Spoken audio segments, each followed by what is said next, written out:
Сәлеметсіздер ме, құрметті көрермендер, каналымызға қош келдіңіздер.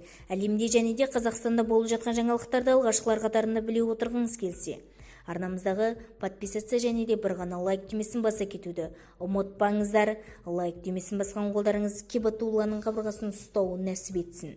Ал ендеше бастадым. Астана 3 жасар баланы өлтірген ер адамға үкім оқылды. Қылмыстық істер жөніндегі ауданаралық сот жас баланың өліміне әкеп соққан қасақана ауыр дене жарақаты келтіру фактісі бойынша шешім шығарды. Ер адам өзімен бірге тұратын әйелдің 3 жасар баласымен жалғыз қалғанда, оған кенеттен қосақана ауыр дене жарақатын салған. Уақиға соңғысының өліміне әкеп соқтырды. Қылмыс жасаған кезде сотталған адамның медициналық куәландыру қорытындысы мен психоактивтік заттар, атап айтқанда травматолды қолдану фактісі анықталды делінді Астана қаласының қылмыстық істер жөніндегі ауданаралық сотының хабарламасында.